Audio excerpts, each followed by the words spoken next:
नमस्कार विद्यार्थी मित्रांनो, तुमच्या सर्वांचं आपल्या सारे शिकूया या यूट्यूब चॅनेलवरती सहर्ष स्वागत आहे.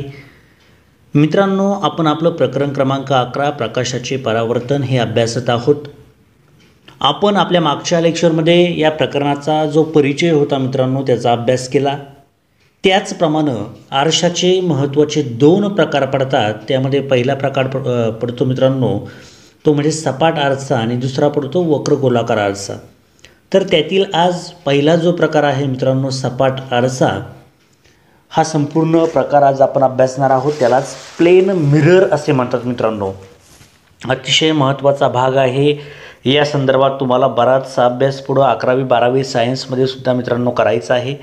त्यामुळं अगदी 100% समजावून घ्या की कशा पद्धतीनं हा सपाट आरसा वर्क करतो किंवा त्याचं रचना कशी असते, त्यापासून मिळणारी प्रतिमा कशी असते, या सर्व गोष्टींचा आपल्याला या ठिकाणी अभ्यास करायचा आहे. तर पहा मित्रांनो, या ठिकाणी म्हटलेलं आहे दैनंदिन जीवनात अनेक ठिकाणी सपाट आरशाचा वापर केला जातो. सपाट गुळगुळीत काचेच्या मागील पृष्ठभागावर पातळ असा ॲल्युमिनियम किंवा चांदीच्या धातूचा परावर्तक लेप दिल्याने सपाट आरसा तयार होतो. परावर्तक पृष्ठभागाची ही बाजू अपारदर्शक करण्यासाठी व पृष्ठभागास संरक्षण म्हणून धातूच्या परावर्तक लेपावर लेड ऑक्साईडच्या पदार्थाचा लेप दिलेला असतो. या संदर्भात मित्रांनो आपण आपल्या मागच्या लेक्चरमध्ये अगदी डिटेल्डमध्ये मी सांगितलेलं आहे की आरशाच्या मागच्या बाजूला काय दिलेला असतो, एक लेप दिलेला असतो आणि तो लेप अशा पद्धतीने असतो की त्या ठिकाणी ॲल्युमिनियम किंवा चांदीचा वापर करतात. मोस्ट ऑफ दी त्या ठिकाणी ॲल्युमिनियमचा वापर करतात, कारण की चांदीचा जर विचार केला तर चांदी ही ॲल्युमिनियमच्या तुलनेमध्ये मित्रांनो काय असते, महाग असते. आणि जे महागडे काही आरसे असतात ज्यांना आपण क्वालिटी आरसे असे म्हणू शकतो, त्यांच्यामध्ये काही प्रमाणामध्ये चांदीचा वापर मित्रांनो केला जातो. अशा वेगवेगळ्या प्रकारचे लेप दिले जातात आणि त्यानंतर हा जो बाहेर दिसत आहे तो प्लास्टिकचा कवर पाठीमागच्या बाजूने बसवलेला असतो. त्याआधी ॲल्युमिनियम किंवा चांदी या दोघांचा लेप त्या ठिकाणी वापरलेला असतो.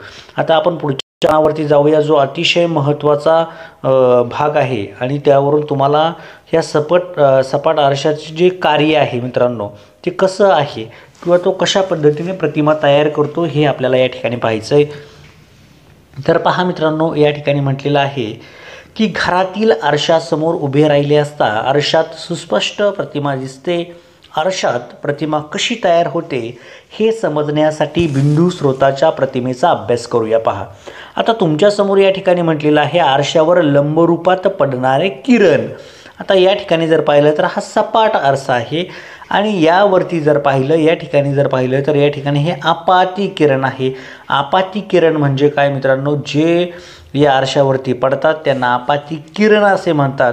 आणि जे किरण पहा मित्रांनो या बाणाने दाखवलेले जे आहेत त्याला म्हणतात आपाती किरण. त्याला इन्सिडेंट रे असे म्हणतात. इंग्लिशमध्ये काय म्हणतात, इन्सिडेंट रे असे म्हणतात.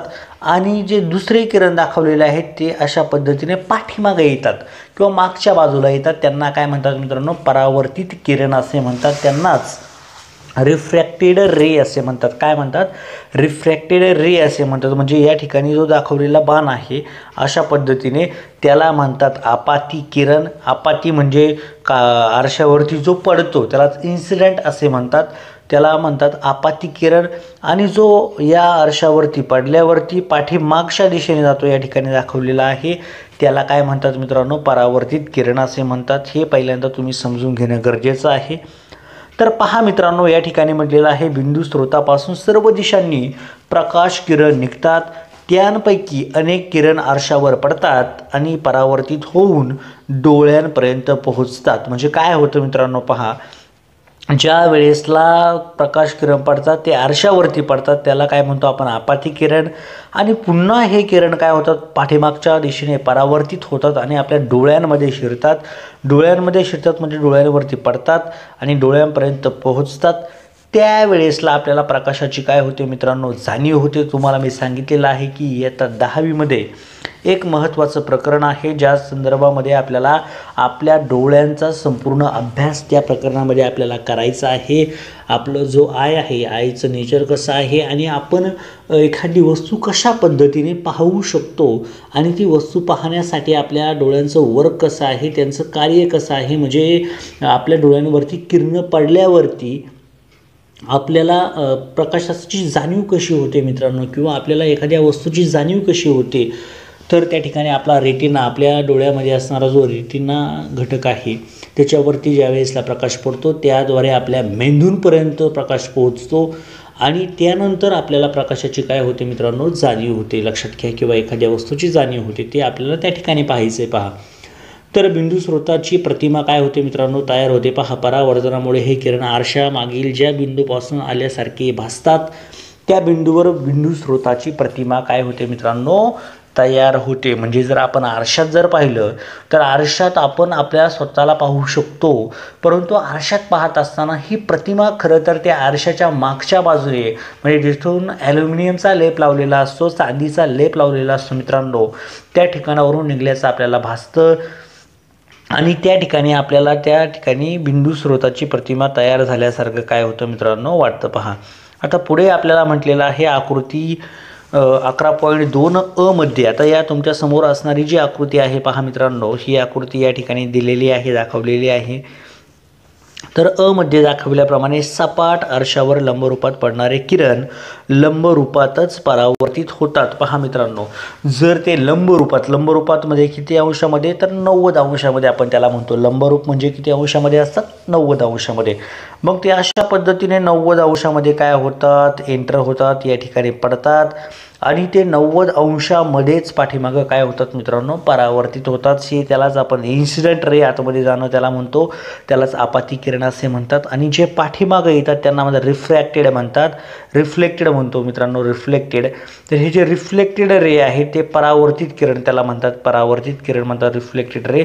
आणि यामधून जर पुढे गेले तर त्याला रिफ्रॅक्टेड रे म्हणतात. काय म्हणतात, रिफ्रॅक्टेड रे म्हणतात. म्हणजे पाठीमागं आले तर रिफ्लेक्टेड रे म्हणतात, पुढे गेले तर रिफ्रॅक्टेड रे म्हणतात. म्हणजे असा त्याचा त्या ठिकाणी काय होतो मित्रांनो, अर्थ होतो. आता आपण पुढच्या बाजूला जाऊया.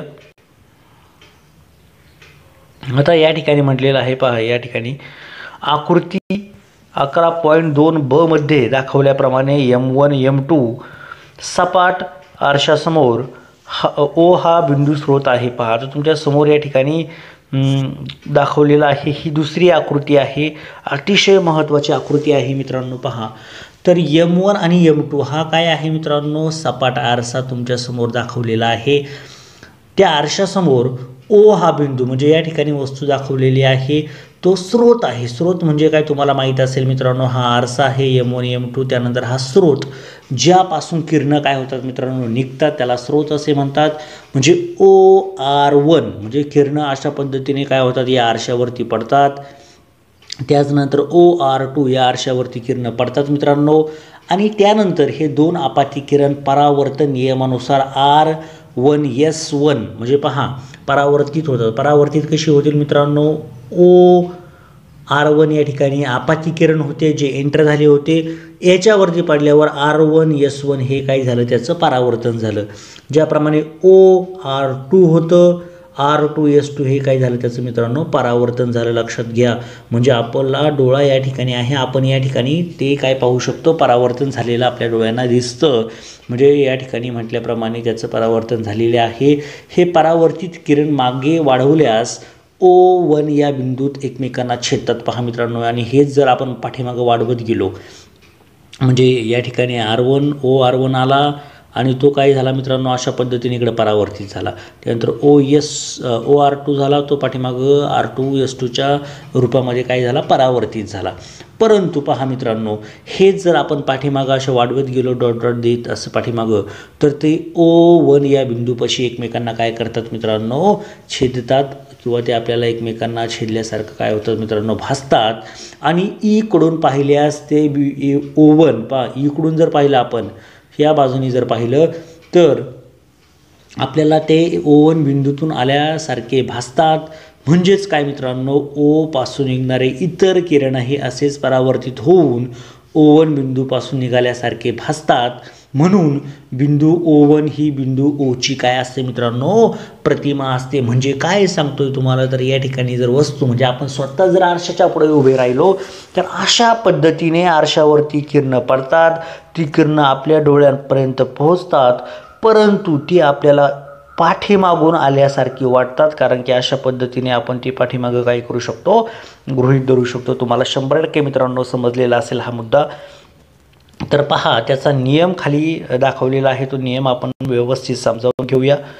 तर काय म्हटलेलं आहे मित्रांनो पहा, तर परावर्तित किरण प्रत्यक्ष एकमेकांना छेदत नाहीत, म्हणून या प्रतिमेला आभासी प्रतिमा म्हणतात. पहा मित्रांनो, काय सांगितलेलं आहे, परावर्तित किरण एकमेकांना प्रत्यक्ष छेदत नाहीत, म्हणजे ते एकमेकांना छेदतात का, नाही, परंतु ते आभासी, आपण पाठीमागच्या बाजूला अशा पद्धतीने डॉट डॉट डॉट डॉट देत गेलो आणि ते एकमेकांना काय करतात, नंतर छेदतात, पण ते एकमेकांना प्रत्यक्ष छेदतात का, नाही, तर ती आभासी क्रिया आहे.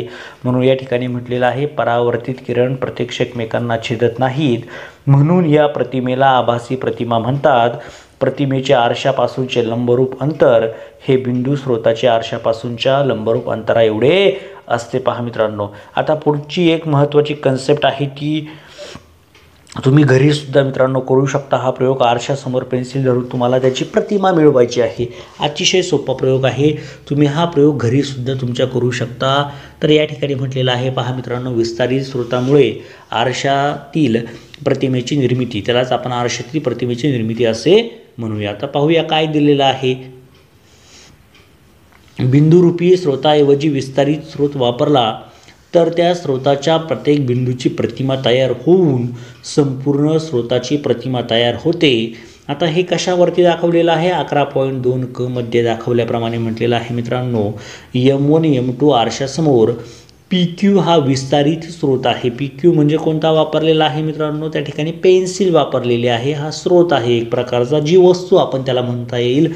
तर PQ हा विस्तारित स्रोत आहे. P ची प्रतिमा P1, आता या Pची प्रतिमा किती आहे मित्रांनो, P1 एवढी आहे येथे. तर Qची प्रतिमा Q1 इथे तयार होते, म्हणजे Qची प्रतिमा कुठं तयार होते मित्रांनो, Q1 या ठिकाणी तयार होते.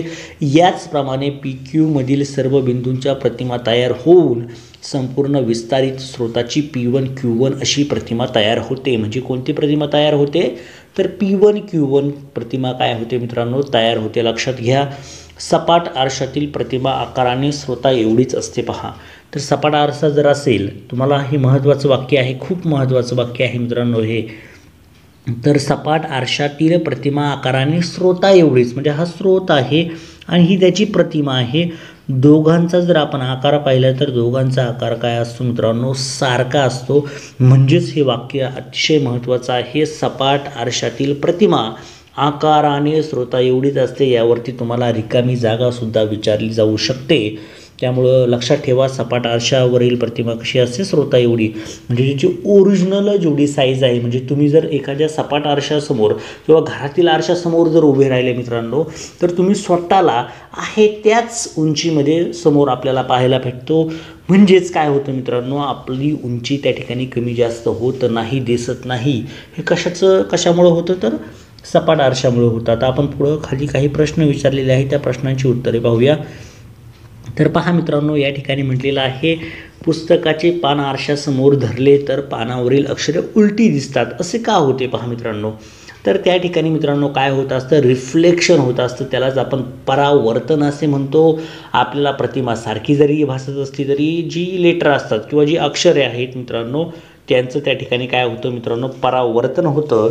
आणि त्यांच्यामध्ये आपण पहा, जर आरशामध्ये जर आपण उजवा हात जर वरती केला तर तो आपल्याला डावा हात त्या ठिकाणी भासतो.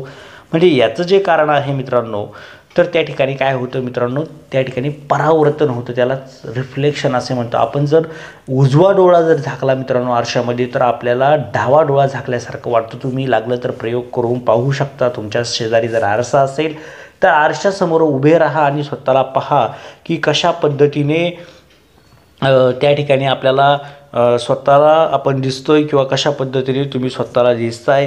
किंवा त्यामध्ये जर तुम्ही एक हात वरती केला उजवा हात, तर तुम्हाला त्या ठिकाणी डावा हात दिसेल. म्हणजे अशा पद्धतीने तुम्ही प्रयोग करून पाहू शकता. तर आपण आता पुढच्या पानावरती जाऊया. तत्पूर्वी खाली एक प्रश्न विचारलेला आहे मित्रांनो. पहा, इंग्रजी वर्णमालेतील कोणकोणत्या अक्षरांची प्रतिमा मूळ अक्षराप्रमाणे दिसते पहा मित्रांनो.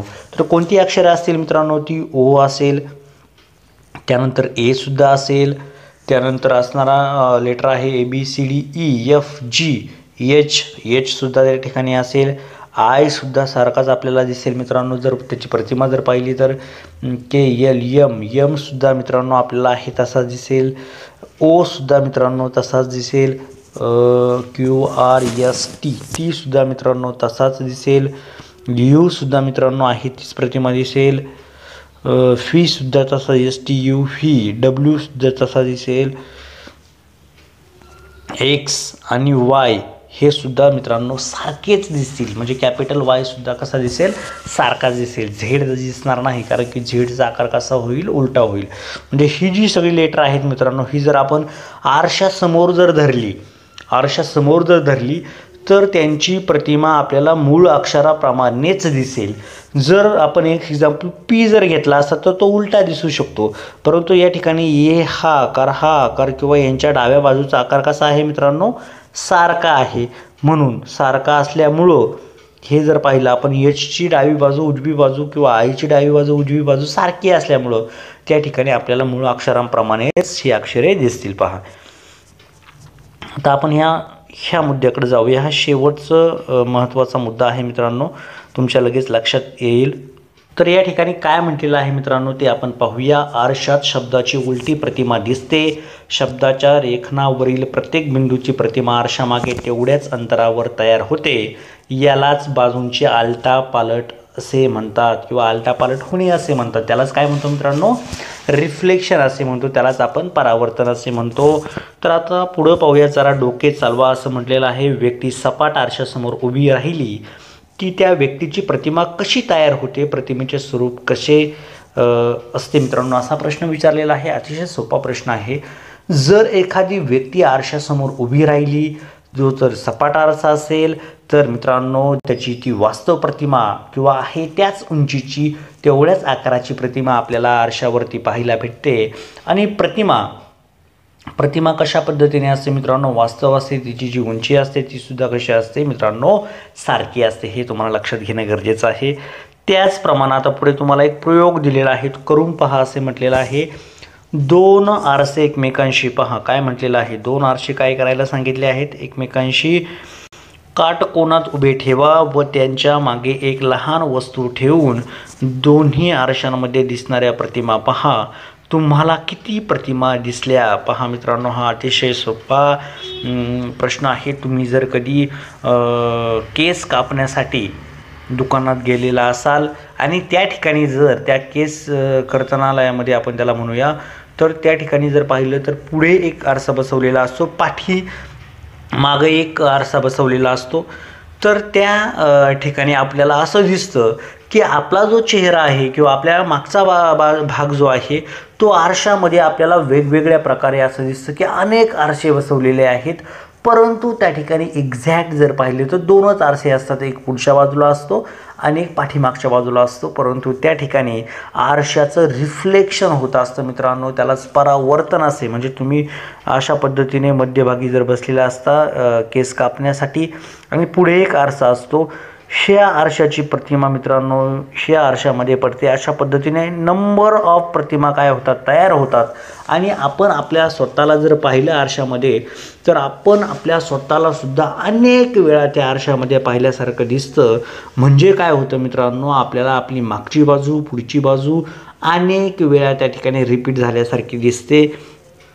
मग हे कशामुळं होतं मित्रांनो, तर ते काय असतं, प्रतिमेचं झालेलं परावर्तन असतं किंवा प्रकाशाचं झालेलं परावर्तन असतं. पहा आता खाली दिलेल्या तक्त्यानुसार आरशांमधील कोन बदला आणि दिसणाऱ्या प्रतिमांची संख्या मोजा. प्रत्येक वेळी कोनाचे माप बदलले की प्रतिमांच्या संख्येत काय फरक दिसून येतो, त्याचा कोनाच्या मापाशी काय संबंध असतो. पहा मित्रांनो, जर आपण आरशामध्ये वेगवेगळ्या कोनांच्या आधारे जर आपण पाहिलं तर आपल्याला त्याचं उत्तर वेगवेगळं मिळेल. आता या ठिकाणी येणारे उत्तर आपण काढूया. प्रत्येक ठिकाणी काय उत्तर येतं आहे तर पहा मित्रांनो, कोन 120चा दिलेला आहे. आपल्यासमोर प्रतिमांची संख्या कशी मिळवायची त्याचा फॉर्म्युला दिलेला आहे. फॉर्म्युला काय आहे मित्रांनो, 360 भागिले ए वजा 1 हा फॉर्म्युला आहे. आता तुम्हाला या ठिकाणी हे जे कोन दिलेत ना मित्रांनो, कोन, ते म्हणजे तुम्हाला एची किंमत टाकायची आहे. मग एची किंमत मला सांगा मित्रांनो 360. आता पहिल्यांदा आपण 120साठी काढूया.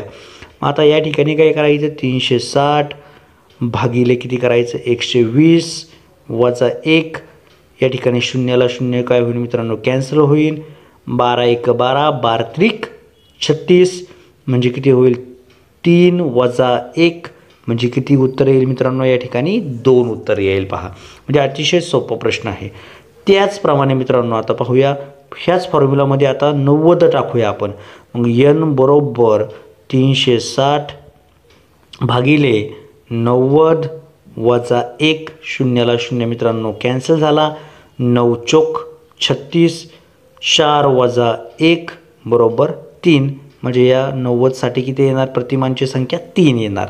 आता आपण 60साठी काढूया. 60साठी बघूया. n बरोबर काय येणार, 360 भागिले 60 वजा 1, शून्याला शून्य निघून गेला.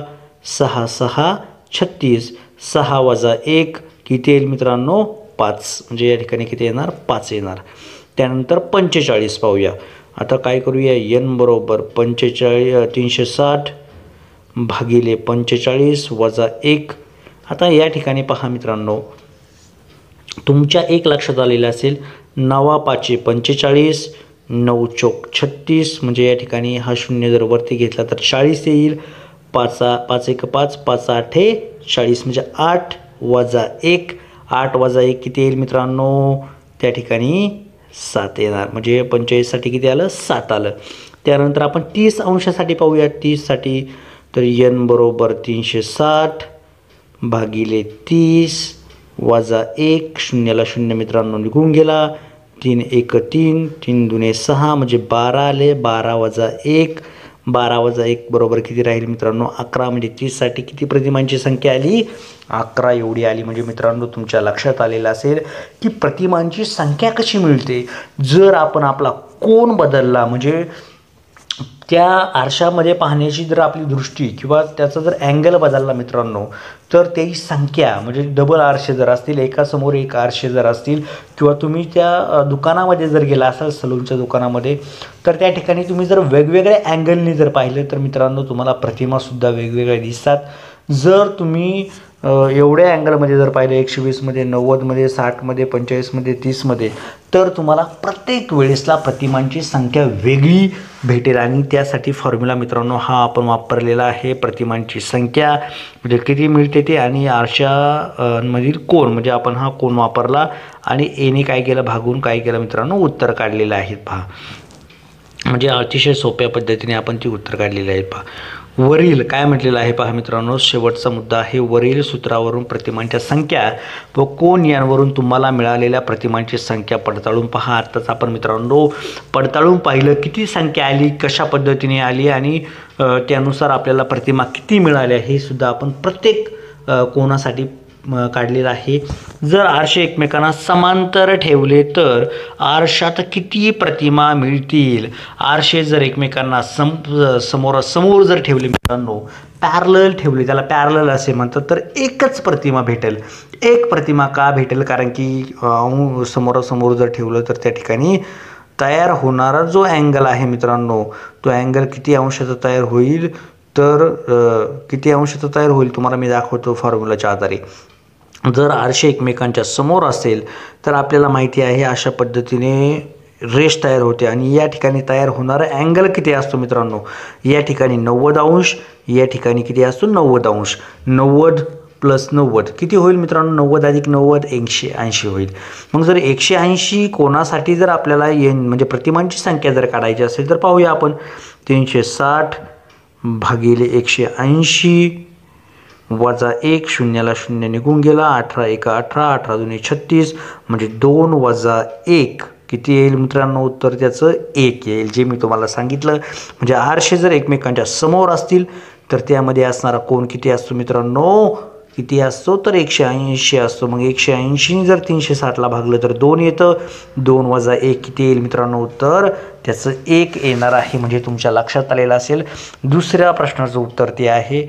तुम्हाला 100% समजलेलं असेल मित्रांनो. अशाच पद्धतीच्या अगदी सोप्या पद्धतीने तुमच्यापर्यंत प्रत्येक मुद्दा पोहोचवण्याची माझी इच्छा आहे. त्यासाठी मित्रांनो तुम्हाला व्हिडिओ जर आवडली तर नक्की लाईक करा, आपली व्हिडिओ शेअर करा. तुम्ही चॅनलवरती नवीन असाल तर मित्रांनो आपल्या चॅनलला सबस्क्राईब करा, जेणेकरून मला अशाच पद्धतीच्या नवीन क्वालिटी व्हिडिओ घेण्यासाठी प्रोत्साहन मिळेल मित्रांनो. तर पाहूया पुढचं आणि शेवटचा आजचा आपण जो मुद्दा अभ्यासणार आहोत तो आता आपण पाहत आहोत. हा जो मुद्दा आहे याच्यावरती सुद्धा मित्रांनो बऱ्याचदा तुम्हाला प्रश्न विचारला जाऊ शकतो, लक्षात घ्या, कारण की अतिशय सोपा मुद्दा आहे आणि बऱ्याचदा याच्यावरती क्वेश्चन असतो. तर पहा मित्रांनो, तर काय म्हटलेलं आहे या ठिकाणी ते आपण समजावून घेऊया आधी. तर सपाट आरशात व्यक्तीची पूर्ण प्रतिमा दिसण्यासाठी आरशाची किमान उंची ही त्या व्यक्तीच्या निम्मी असणे आवश्यक असते. पहा मित्रांनो, म्हणजे आपल्याला स्वतःला जर आरशामध्ये पूर्ण जर पाहायचं असेल, पहा लक्षात घ्या, आपल्याला स्वतःची प्रतिमा जर पूर्ण पाहायची जर असेल तर आरशाची किमान उंची त्या व्यक्तीच्या निम्मी असणे आवश्यक असते. म्हणजे आपल्याला संपूर्ण जर आपल्याला त्या आरशामध्ये दिसायचं असेल, अगदी पायाच्या बोटापासून तर डोक्याच्या केसांपर्यंत आपल्याला जर त्या आरशामध्ये स्वतःला पाहायचं जर असेल मित्रांनो, तर त्या आरशाची उंची कमीत कमी, समजा एक्झाम्पल तुमची उंची ही 5 फूट असेल मित्रांनो, तर आरशाची उंची कमीत कमी 2.5 फूट असायला गरजेचं आहे. म्हणजे 2.5 फूट पाहिजे. किंवा तुमची उंची जर 6 फूट असेल मित्रांनो, तर आरशाची उंची कमीत कमी 3 फूट असणं गरजेचं आहे. त्याच वेळेसला तुम्ही आरशामध्ये संपूर्ण दिसू शकता, म्हणजे उभे असताना दिसू शकता. एखादा विद्यार्थी म्हणेल सर मी बसून तर पूर्ण दिसतोय, बसून नाही, तुम्हाला स्वतःच्या उंचीला कम्पेअर करायचं, म्हणजे उभे राहून तुम्हाला स्वतःला जर पाहायचं असेल तर अशा वेळेसलाच फक्त तुम्हाला त्या आरशाची उंची कमीत कमी निम्मी असणं गरजेचं आहे. तर पाहूया मित्रांनो या ठिकाणी त्याची सिद्धता, जसं प्रमेय असतं भूमितीमध्ये त्याचप्रमाणे याची सुद्धा सिद्धता आहे आणि आपल्याला लगेच त्याचं उत्तर फाइंड आउट करता येईल. पहा, तर आकृती 11.4 मध्ये व्यक्तीच्या डोळ्यांवरील बिंदू, डोळे व पायाखालील बिंदू EF हे दर्शवले आहेत. HE हा मध्यबिंदू, R हा आहे. पहा मित्रांनो काय म्हटलेलं आहे, HEचा मध्यबिंदू R हा आहे, तर EFचा मध्यबिंदू S हा आहे. सपाट आरसा हा जमिनीपासून NQ ह्या उंचीवर लंबरूपात ठेवला आहे. PQ ही व्यक्तीची पूर्ण प्रतिमा दिसण्यासाठी आवश्यक असलेली आरशाची किमान उंची आहे. ह्यासाठी RP व SQ हे आरशाच्या लंबरूपात असणे आवश्यक आहे. असे का ते आकृतीचे निरीक्षण करून शोधून काढा. आरशाची किमान उंची. पहा मित्रांनो, आता आपण आकृती पाहूया. तुम्हाला आकृती दाखवतो, त्यानंतर तुमच्या लक्षात येईल. पहा मित्रांनो, आता हा जो भाग आहे या ठिकाणी म्हटलेला आहे. आता या ठिकाणी पहा मित्रांनो म्हटलेला आहे, हा जो मधला आहे तो हेड आहे. हेड म्हणजे आपण त्याला डोके असे म्हणतो. आता या ठिकाणी जर पाहिलं तर हा आय आहे, म्हणजे डोळे आहेत. आणि या ठिकाणी जर पाहिलं तर एफ म्हणजे फूट, म्हणजे पाय म्हणतो मित्रांनो आपण त्याला, म्हणजे HEF हे बिंदू दिलेले आहे. आता या ठिकाणी पहा मित्रांनो तुम्हाला प्रतिमा कशा दिसतात. आता हा जो या ठिकाणी M आणि M डॅश म्हटलेला आहे, आता त्या व्यक्तीच्या प्रतिमा आपल्याला काढायच्या आहेत. तर या ठिकाणी ही जी व्यक्ती आहे HEF उभी आहे, त्याची प्रतिमा पहा मित्रांनो अशा पद्धतीने आपल्याला या ठिकाणी मिळते. म्हणजे हे जे आहे मित्रांनो, हे म्हणजे H आणि Eचा तुम्हाला मध्यबिंदू दिला आहे, R दिला आहे, आणि E आणि Fचा मध्यबिंदू मित्रांनो तुम्हाला S हा दिलेला आहे. म्हणजे काय होतं मित्रांनो पहा, तर ह्या व्यक्तीची संपूर्ण प्रतिभा पाहण्यासाठी कमीत कमी एवढा आरसा असणं गरजेचं आहे. म्हणजे एवढी त्याची व्हॅल्यू असणं गरजेचं आहे मित्रांनो. ते तुम्हाला मी मागच्या एक्झिबिशनमध्ये समजावून सांगतो. पहा मित्रांनो या ठिकाणी म्हटलेलं आहे, तर काय म्हटलेलं आहे, आता ते निम्म अंतर काय आहे तुम्हाला माहिती आहे. PQ कोणाच्या बरोबर आहे मित्रांनो, RESच्या बरोबर आहे. पण RES बरोबर किती आहे, RE अधिक ES आहे. RE आणि ES ते कसं आहे ते आपण समजावून घेऊया. PQ बरोबर RES. आता या आकृतीमध्ये पहा मित्रांनो तुम्हाला दिसत असेल, या ठिकाणी पहा, हा जो PQ आहे हा RESला समांतर आहे. तुम्हाला दिसत असेल पहा अशा पद्धतीने समांतर आहेत. म्हणजे PQच्या बरोबर कोणाची लांबी आहे तर RESची आहे. परंतु RES म्हणजे कोणाची बेरीज आहे पहा, R आणि हा S, पण हे कोणामधलं अंतर आहे, RE आणि ES. लक्षात घ्या, म्हणजे RES कोणाबरोबर आहे, RE अधिक कोणाच्या बरोबर आहे, ESच्या बरोबर आहे. हे तुमच्या लक्षात आलेलं असेल. ओके, म्हणजे ते तुम्ही समजावून घ्या. म्हणजे PQ हा RESच्या बरोबर का आहे, तर हे समांतर लाईनमुळं आपण म्हणूया. कारण की समांतर रेषांमध्ये येणारी ज्या वस्तू असतात त्यांची उंची कशी असणार आहे, सारखी असणार आहे. मग PQच्या बरोबर जर RES असेल तर RES बरोबर काय असणार आहे, RE अधिक ES असणार आहे. परंतु लक्षात घ्या मित्रांनो, आता हा R कोणाचा मध्यबिंदू आहे, HEचा आहे. एस कोणाचा आहे, HFचा आहे. ते तुम्हाला पुढे EFचा आहे, ते आपण पुढे समजावून घेऊया. त्या इक्वेशनकडे जाऊया. 100% तुम्हाला ते इक्वेशन समजेल. पहा, तुम्हाला आकृती लक्षात आली तर नेहमी लक्षात ठेवायचं, आकृतीवरती असतं संपूर्ण अवलंबून. तर PQ बरोबर काय पाहिलं आपण मित्रांनो आकृतीमध्ये, RES. पण RES कोणाची बेरीज आहे, RE अधिक ES. पण RE म्हणजे कोणाच्या निम्मे आहे, HE भागिले 2 आणि ES बरोबर कोणाच्या निम्मे आहे, EF भागिले 2. मग आता तुम्हाला माहिती आहे, जर पायासारखा जर असेल मित्रांनो, अशा पद्धतीने दाखवलेलं आहे, अशा पद्धतीने आहे. पाया जर दोघांचा सारखा असेल तर आपण काय घेतो, कॉमन घेतो. म्हणजे दोघांना काय घेतो, कॉमन घेणार, भागिले 2 करतो. पण या ठिकाणी E सुद्धा कॉमन आहे. HEEFचा कॉमन कोणता आहे, मध्यभागी जर पाहिलं तर E कॉमन आहे. मग हेच लिहिताना कसं लिहिणार, HF असं लिहितो, जे आपण तुम्हाला आकृतीमध्ये मी दाखवतो. पहा, या ठिकाणी म्हटलेलं आहे EF आहे, बरोबर मित्रांनो. या ठिकाणी काय म्हटलेलं आहे, HEF म्हटलेलं आहे. मग HE आणि EF म्हणजेच काय, टोटल अंतर किती आहे, HEF आहे. म्हणजे HEF भागिले 2 होतं. HEF भागिले 2 बरोबर काय असणार आहे मित्रांनो, PQ असणार आहे. म्हणजे तुम्हाला कमीत कमी आरशाचं जे अंतर आहे, म्हणजे त्या व्यक्तीला जर पाहायचं असेल तर कमीत कमी तुमचं अंतर किंवा त्या आरशाचं अंतर काय पाहिजे मित्रांनो, निम्म पाहिजे. लक्षात घ्या, तुम्हाला त्या प्रतिमाला पूर्ण पाहायचं जर असेल तर, म्हणजे व्यक्तीच्या उंचीच्या अर्धी, म्हणजे त्या व्यक्तीच्या उंचीच्या काय असतं, अर्धी असणार आहे. हे तुमच्या लक्षात आलेलं असेल. अशाच पद्धतीने आपण पुढचे सुद्धा व्हिडिओ मित्रांनो पाहणार आहोत. आपल्या पुढच्या पार्टमध्ये गोलीय आरसे अतिशय महत्त्वाचा आहे, खूप इंटरेस्टिंग पॉईंट आहे मित्रांनो. गोलीय आरशावरती प्रतिमा कशा हास्यास्पद असतात ते सुद्धा आपण पाहणार आहोत. पुढचा लेक्चर आपला सुद्धा खूप इंटरेस्टिंग आहे, तो सुद्धा तुम्ही नक्की पहा. तर मित्रांनो, सर्वांना ऑल द बेस्ट. थँक्यू.